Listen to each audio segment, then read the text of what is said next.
one who hugs and enjoys being held. I am one who loves and enjoys being loved. I am one who experiences and enjoys being experienced. I am one who lives and embraces death.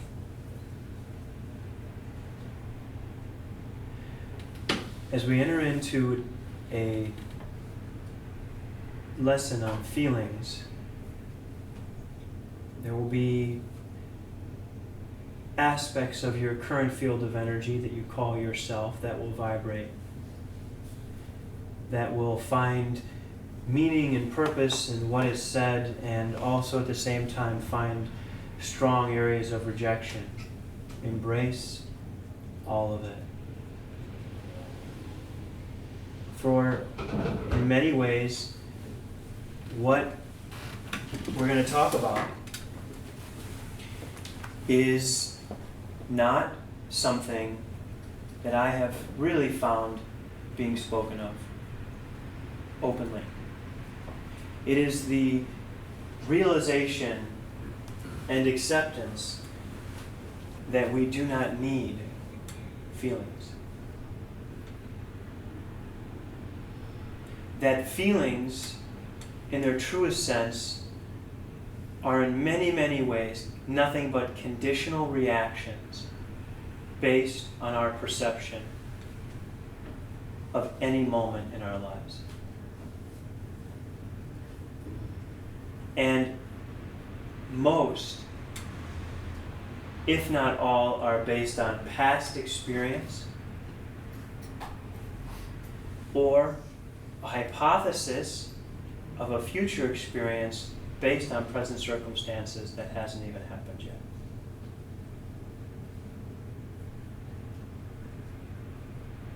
And the truth of the current state of humanity is that we have been conditioned to believe that we are, and there is truth in this, but let me bring you to a space of completion before you shudder on it. We are our feelings. Now, in many ways, this is true.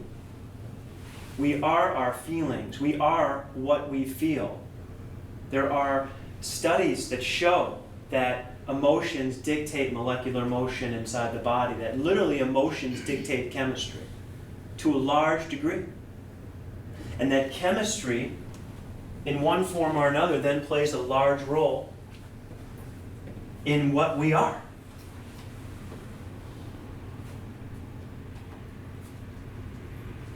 So when I say you are not your feelings, and that we do not need feelings, I am talking about going forward into a higher space of consciousness.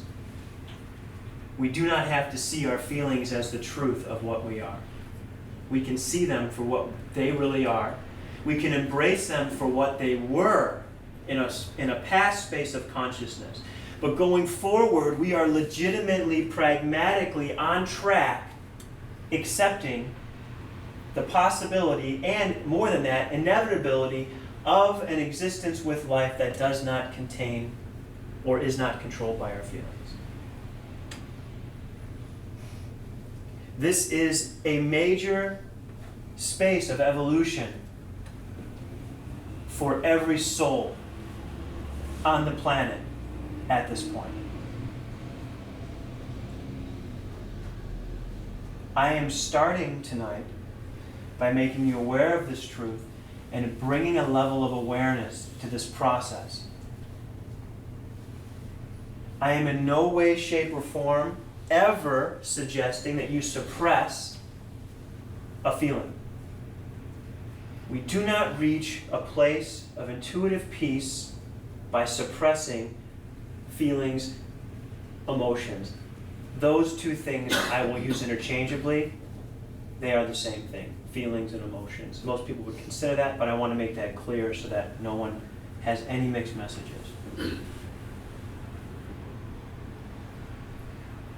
You must accept that you have billions of emotional experiences through an infinite number of lifetimes, relatively speaking, that are having an effect on your emotional interpretation of what you consider to be real.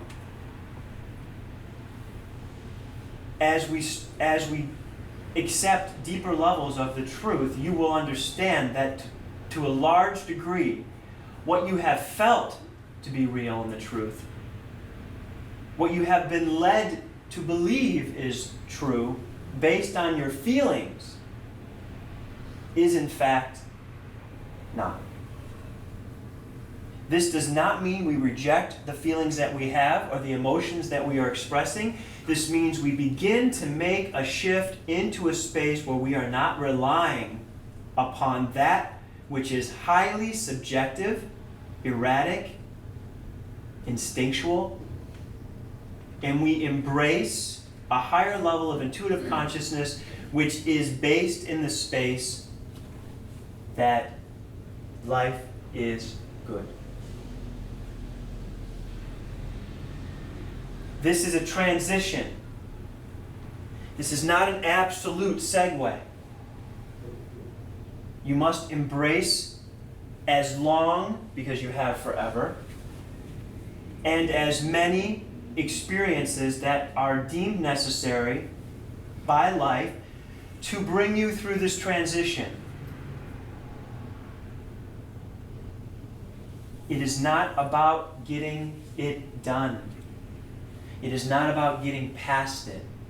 It is about embracing the transition that is inevitably going to happen and being conscious of it in your life experience. And in that space, with the truth, it will inevitably happen almost and completely, at one point, effortlessly.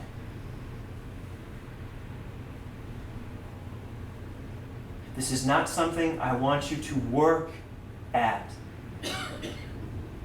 These teachings that are coming through me are not work. They are acceptance, allowance. They are peaceful transition. They are not to be forced.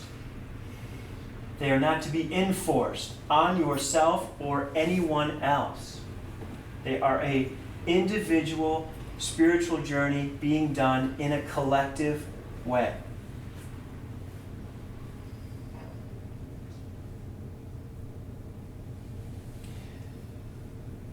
The reason, one of the reasons that feelings became so interesting to me is that I started treating, this is where the transition happens. I can no longer say patients. I started treating pupils, students, that were having feelings that they could not identify the reason for. In their conscious mind, they could not justify a reason for the feelings they were having. In their conscious mind, their life was good. Yet they had these feelings, strongly triggered feelings. Well, initially, in my space of consciousness, that allowed me to open up to the unconscious or subconscious mind in which things are stored in our being that we either couldn't handle, blocked out, weren't aware of. And these, in an effort to be released, are being triggered in situations and being released. Not necessarily generated all the time, but released. And as we make this transition, I ask you not only to stop trying or don't start trying to not have emotion, but simply become aware of the possibility to experience without it, and then realize you are going to release many stored emotions that you're not generating, but that are just simply being released from your field of you. And so in your best space of no longer generating them, in your deepest space of peace, they will still come. And I want you to know ahead of time, those are stored, old, repressed emotions that simply need to come out. And the space in which they emerge and release cannot be judged. The small portion of you that will continue to generate them as we go forward is insignificant and will continue to diminish. The biggest part of feelings are the ones that are stored and habitually responsive based on past experiences and past life experiences. Now this will begin to vibrate some of your belief systems. I accept that. But I can't not speak the truth that I've seen. I have had pupils looking for guidance, and I have seen resolution of mental, emotional, physical, and spiritual symptoms with release of past life patterns that they were completely unaware of and not even coming to me to be seen for. But when these patterns were released, the pattern of reaction and sickness that was manifesting in their present time consciousness diminished, if not resolved. That, for me, you must understand, no one has been a bigger skeptic of this process than myself, for I am the one that has to teach it. So I run the risk of looking the fool more than anyone. So as God taught me these things in front of me, that's when they became real to me. And when God taught me these things through my amazing pupils that have come to see me, that are actually my teachers in disguise, they became undeniable. So whatever space your belief allows you to accept this, it's irrelevant to me. I once had a space that was Leary itself. Eventually, you will see the eternity of life. And when that time is appropriate, if what I'm saying does not resonate with you, it will. Be patient until that time happens. It will happen eventually. It is not a condition upon accepting the teachings, though. It is simply a deeper level of awareness that you have available to you if you are having a feeling or an emotion that you cannot identify in your present time conscious or in your life or in your present life going back to your birth in this body. I rarely look in past life experiences first.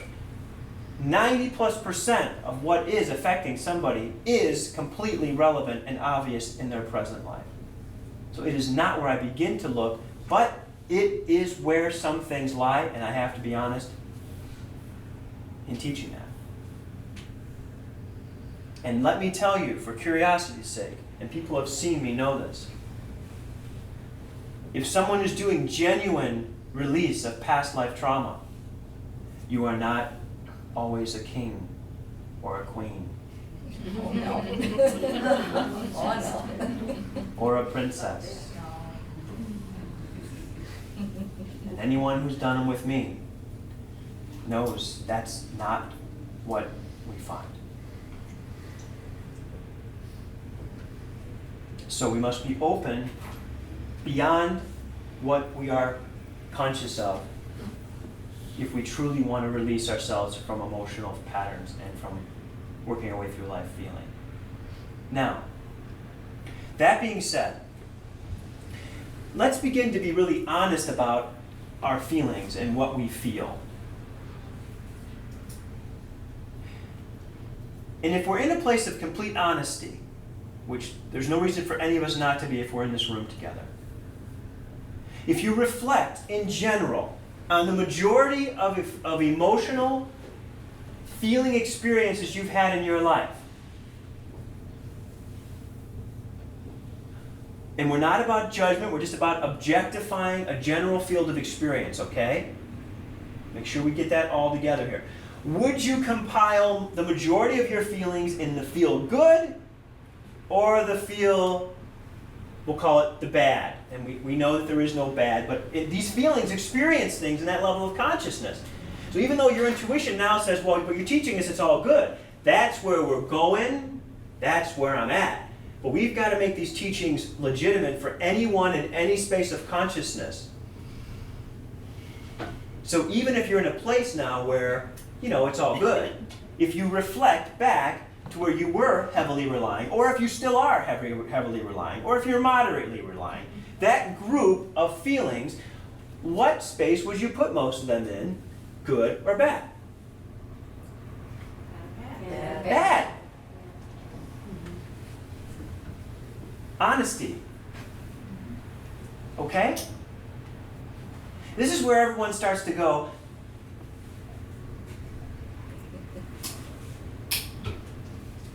maybe.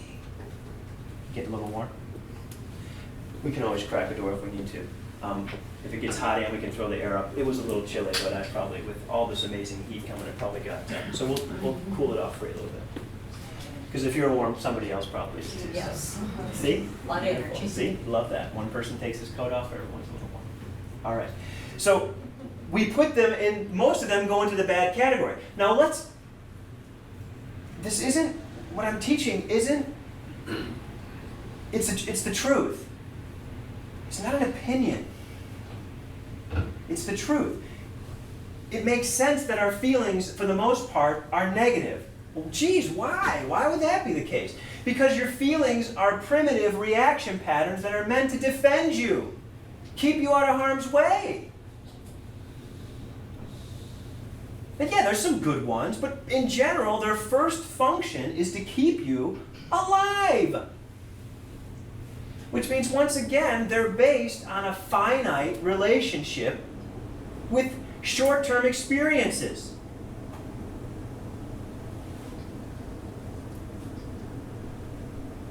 So anybody who was here last week, you're right with me in step. Anyone who wasn't, I'm just going to recap a small point that fits right in. Remember the pylons last week, everybody? All the chairs between me and the back of the wall, and we were talking about when you're intuitive, the chairs go away, and so now I'm leading you into that. Those who weren't here, things you experienced and weren't completely in harmony with, you set up a pylon, which means the next time you come upon that experience, you move around that pylon. You don't want, because you believe you have a choice, to experience that same thing again. Are you starting to see the energy behind setting up the pylons? It's your what? It's your feelings.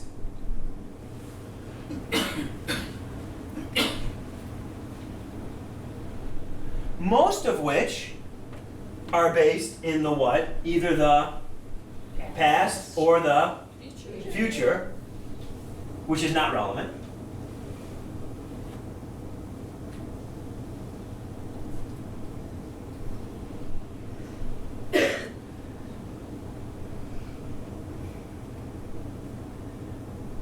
What I'm teaching does not rely on you to have any faith in me at all. I'm purposely teaching it that way. If what I'm saying doesn't resonate as truth, okay. But I don't want you to have faith that I'm telling you the truth. I want you to hear it and go, I can't argue that a whole lot. There's a certain degree of merit in what's being said, that it stands for itself. These feelings are, in the majority, a negative experience for most of us. And the majority of them are there to keep us out of harm's way, to keep us from getting hurt, emotionally, spiritually, physically. They have a function. They do have a function. And in its proper place, can be useful until it's no longer useful, like choice. It's there, and then it's gone. But they're there. And if you think you're going to suppress or deny your feelings and just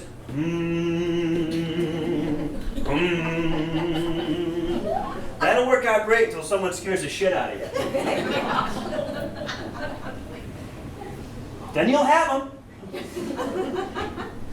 And you'll think, which a lot of people do, well, the answer is I'll just do more of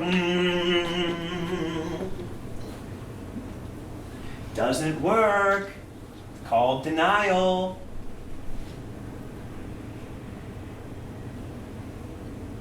So how do we deal with these things? Well, first part is, like I said, we become conscious that they're not necessary. And we become conscious of what they're doing.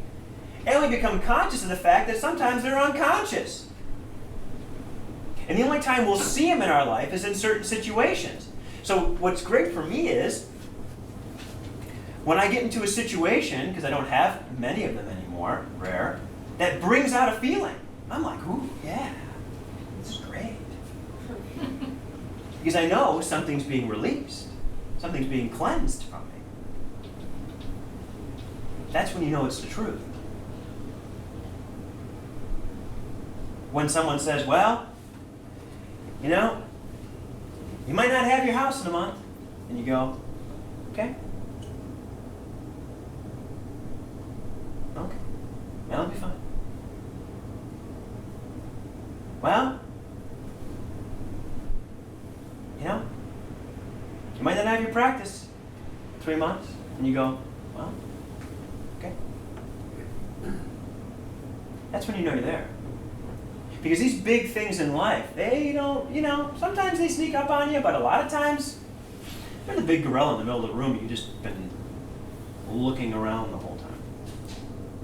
So what I like to do is I like to just confront it. And just let the release of feelings happen around it. And then I become very much centered in any situation, not emotional. Because I've already released all my emotions. Okay, and a lot of you have been coming to see me. We do a lot of emotional release, don't we? We tie into situations, we tie it into certain parts of your body that are causing problems. We do emotional release, and a lot of people ask me, what, excuse me, my nose is itchy and I apologize, but when it's itchy, you gotta scratch it. And yeah, that feels good. That's a good one. There are a lot of good ones. You know, we do a lot of emotional release when you come see me. Now, I don't even tell a lot of you what I'm releasing anymore. The beautiful part is most of you that come to see me don't care. You just want it gone. Because you know intuition is much better, and you really don't need to understand your feelings anymore. You know, most of you have done the work on your feelings. A lot of you have really done the work on your feelings. And there's a lot of people that need to do work on their feelings. And that's why what I'm teaching is on all levels. It doesn't mean don't work on your feelings. It means release your feelings. If you need to work on them to release them, whatever, but do it knowing that it shouldn't continually be about releasing your feelings. At some point, either you're generating them or you're just doing the same thing over and over and over again, which is not productive. So, we go back, and I want to go back to that point where we talked about these feelings having a negative feeling. They're there to defend us. Can everyone kind of get their handle on that that's what a lot of our feelings do? So to defend us, do they make us feel safe, comfortable, happy about what's going on, or do they make us feel uncomfortable? Uncomfortable. And don't they do an amazing job? Too good. Too good. But if they make us feel this way,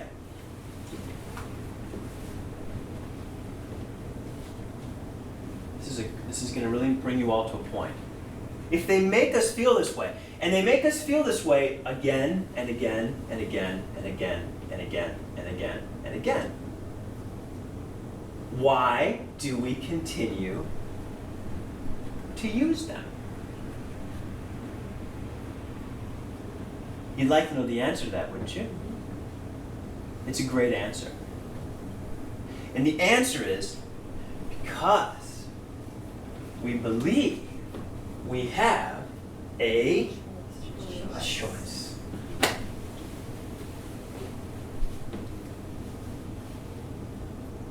Now, do you really want that? Do you really want to believe in the illusion of that choice anymore? No. I mean, to keep generating them and bless you, to keep generating them. Do you want to believe in the illusion of that choice? Okay, the only reason that there's no longer choices in my life is because the choices I was leaving there for repetitive periods of time, they weren't working. How many times I need to do that to go, oh. Why believe that's a choice? That's not a choice. I'm going to hurt my hand. But did anyone ever teach you that not having emotions about things, not having feelings about things was really a legitimate way to live life? No. Believe me, I was surprised when I was told. Like, wow, really? Really? Wow. And I surrendered and started doing it. I'm the guinea pig that goes ahead of all of you, unless you're ahead of me, which God bless you if you are, and you've been a guinea pig too. But I'm the guinea pig ahead of all of you. I try all this stuff out on my own existence before I ever teach it or do it with any of you. It's only fair, right? You're going to be it, then be it. Don't ask someone else to be it. Be it. So, and of course the amazing thing is as I moved into this space of releasing feelings and emotions, of course that's when you're challenged the most, right? Isn't that the way this amazing field of life is?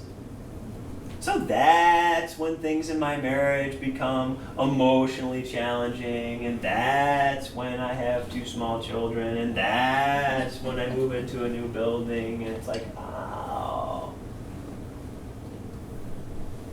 Because those are the areas, those are the times in my life where I'd be most facilitated to go into feelings.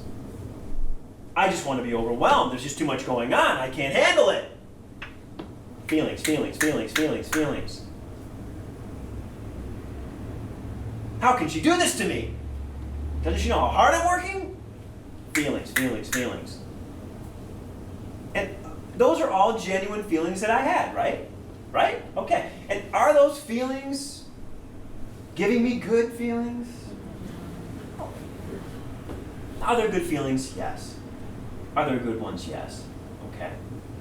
But good feelings are almost always based in situations that we completely feel safe and comfortable. Which goes back to the last talk we had again. The foundation of having good feelings is letting your what guide your life?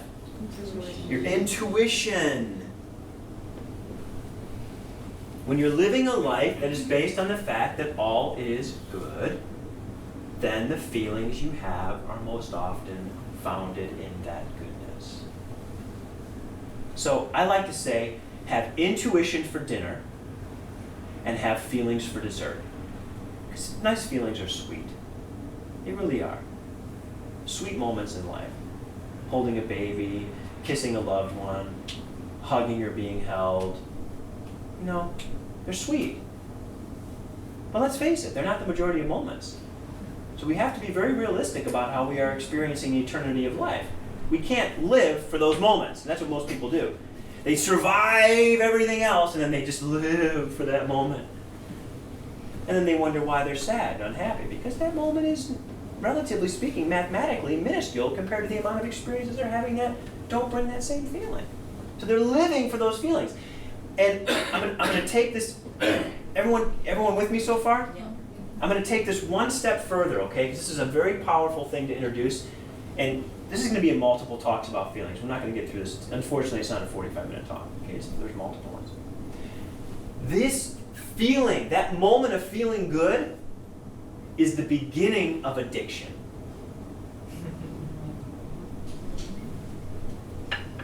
All addiction is based on feeling good. Unsustainably feeling good. And let that just roll around your noodle for a little while. If that isn't a truth that sets you all free tonight, then you're just not ready to be set free. Living intuitively is the end of addiction. It is the end of all of that. That's why I'm teaching you the end point. The first part of our lectures, this was all unplanned, of course, by me. I'm seeing it as it's coming out. The first part was, here's the end of the movie. We're all holding hands. Okay, now let's get to the beginning of the movie. Emotions, feelings. How do we get across the room? How does it happen? How do we get to the end of that movie? Addiction. Addiction is seated in that euphoric moment where you feel completely free from all your negative feelings. And more powerful than that, more powerful is not only is the feeling of that become addictive, but we are embracing that entire situation We are photographing it energetically in our being. So everybody and every substance and everything in that situation becomes an integral part of what we need to re-experience that experience again. So if you're euphoric and you're having a drink, alcohol becomes a part of the addiction. If you're euphoric and the sun's out, the sun becomes a part of the addiction. If you're euphoric and you're having an orgasm, that becomes a part of the addiction. The emotional addiction is then embraced and interconnected with substance. And in that space, you are then addicted to that feeling of good. Everyone get that? I am giving you all everything you need to completely put me out of business. It's going to take a while. Please, please.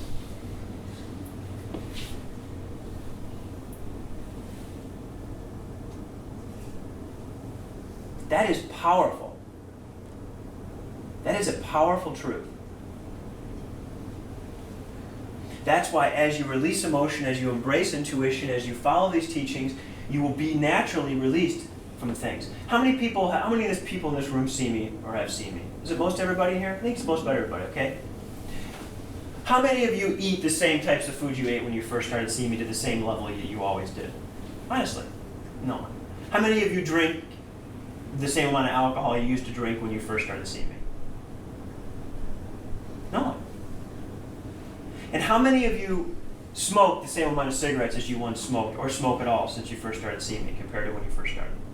No. Now, how many times have I harped on any of you that you needed to quit all these things? How much have I ever made a point out of you going, yeah, but that was a moment of extreme stubbornness that needed to be addressed. Because I love you so much. That's a silly answer. There are several of you that have had those moments.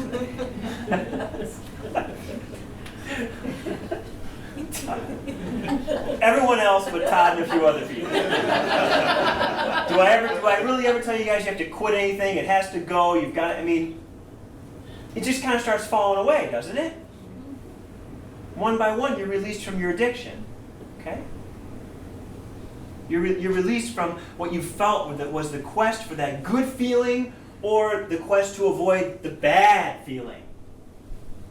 So little by little, I've been doing this all to you anyway. I'm just finally explaining the process. You understand, I've been going to see this guy for, 15 years, 5 years, 3 years. I feel so much better. But I never know what to tell anybody when they ask me what he does. I don't know. I go there, I lay down, he closes his eyes, starts talking over me, tells me what to do. I feel better, I go back.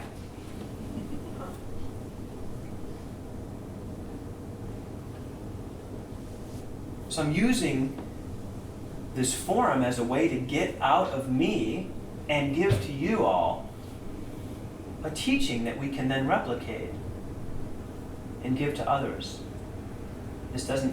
We're never going to understand what happens in the field of life, but we can definitely chart a course that allows us to be in harmony with it more and more and more and more every moment and release ourselves from past emotional patterns, feelings.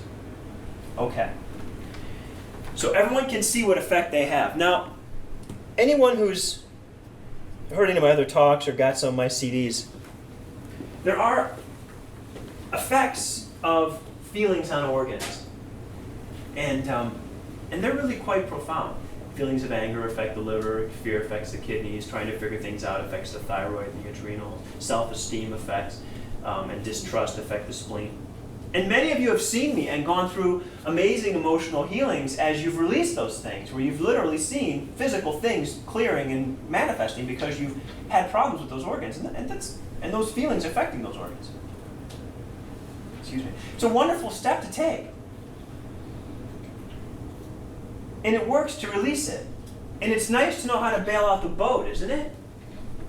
It's nice to know that these feelings are causing physical problems and to look to release them to release physical problems. I love that. And that was a big part of what I did until I was enlightened on this next subject that we're talking about, which is, how do I keep the water out of the boat? There's got to be a way to keep the water out of the boat.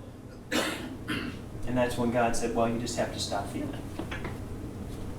Now, feeling, when we say stop feeling, people associate not feeling with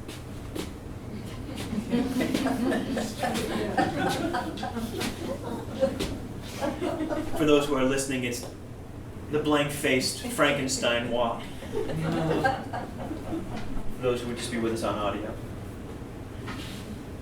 But yeah, you guys don't see me walk around that way, do you? I'm animated, you know? I'm just not all over the place. Being is what we are when we're intuitive. We are being. Being. What's the difference? Valid question. Being means you are with. Feeling is you are reacting.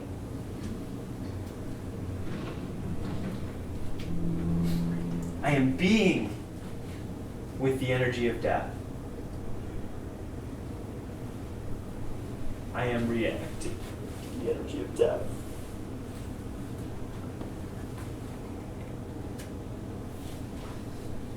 I have such compassion for people who believe they have a choice to keep reacting to the frequency of death. All I'm teaching in these classes is a way to be with life. It's such a simple teaching, but you know what? I've never heard it presented in such a simplistic way.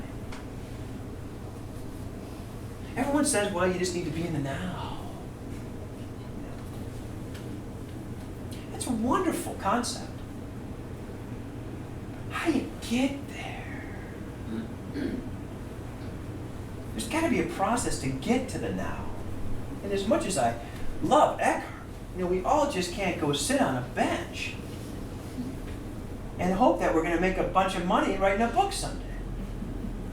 As valuable as the information is, and as much as I honor the wisdom that comes from it, he's right on. There's not a word about what he says that I don't agree with.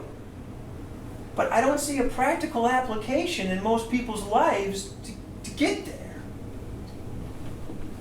I'm about putting a teaching out that everybody, no matter where they're at, can rise to a level and continue to rise to a level in an infant sense, as if they're going to, not as if, in a space they're going to live forever.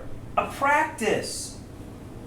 Not just a practice of meditation, a practice of awareness, a practice of consciousness, to just bring to light the fact that this is in essence what we are here to do. We are not here to be in a space that allows us to be completely insulated and inert. We are here to be in a space that allows us to completely interact with anyone at any frequency and maintain our space of being. Otherwise, what is the point? Why would I even do this? All I wanted to do was aspire to a level of consciousness that let me be by myself at peace. I would have been done years ago. I'm open for the teachings that help us all be in a space with everyone while maintaining a consciousness in full integrity. That's, to me, the fun game. That's the one I want to play forever. That eliminates the need to protect myself from the darker energies. I will make light of these things. I find them to be quite humorous and hilarious. I used to wear the wristbands. I was there, no judgment. I just want to find them. I find them funny now. Why? Because what are you defending yourself against? There's used to, there's wristbands you can wear that'll protect you from other people's energy. If it's all God and it's all good, then it's all God and it's all good. I protecting myself against a lesser evolved field of God? That's based on a lot of feelings, isn't it? You see it? It comes in everywhere. You're going to see this. You're going to see this lesson everywhere when you walk out of here, all the time, all the time. And you'll see how many things are done and how many decisions are made in this world. The majority of them, 98% of the decisions in this world are made based on emotions and feelings.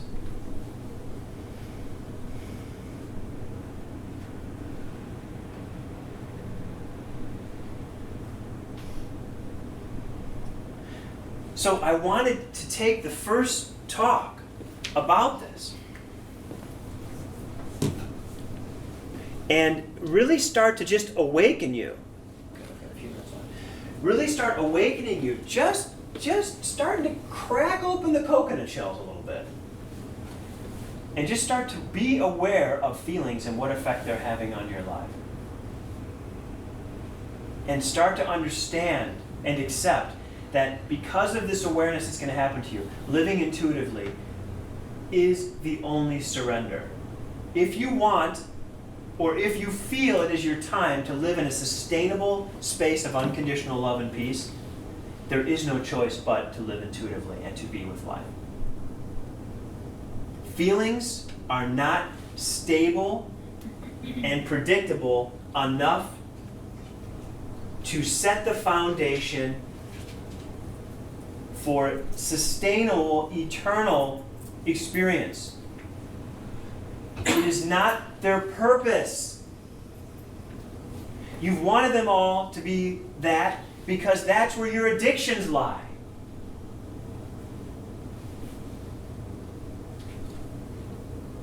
I am not poo-pooing feelings. I'm simply being honest about what they are capable and incapable of doing within the field of life. And I am in a space of knowing that if you all really just sit with it, you'll come to the same conclusion. Whether you're able to be in that space yet or not is completely irrelevant. Just the fact that you can accept that there is a truth in that, and that truth, if submitted to, will give you deeper levels of stability and peace in your life. As you travel through a field that you do not understand and comprehend in the least, our feelings in an evolved, conscious mode to navigate that field. Is it really a choice to navigate with that field of emotion if you are conscious of something higher? If you are not conscious of the intuitive power in your life, if it is not a reality for you in any way, if it hasn't been awakened, then of course emotions and feelings are appropriate and beneficial as a guidance system because they keep you safe, they keep you going forward, you learn, you grow. That's what I'm saying. It's just a transition that I'm teaching all of those who are ready. And if someone is not conscious of intuition in this teaching, it at least makes them conscious of the fact that there's something beyond it. And if and when it is their turn to evolve or their energy field is evolving that way, they will at least know where they're going. And they will not have fear. It will not replace, a wonderful excitement, a wonderful awakening and welcoming with a fear of the unknown. I'm giving you the known. Eventually, all of you will arrive in a complete space of consciousness. That's the end of the story and the beginning, all at the same time. So in closing, be conscious of how you are using your feelings and to what level you are letting them dictate the path of your life. Do not criticize them. Do not judge them. Do not Be hard on yourself. We are all at a point somewhere between the beginning and an infinite end. It doesn't matter where you are. Wherever you are, then that's where you are. It's a relative measurement. You're starting in this space of consciousness. But you can surrender into a more aligned, direct path of evolution and eliminate, to a very, very large degree, future suffering by accepting the truth that was told to you tonight about feelings.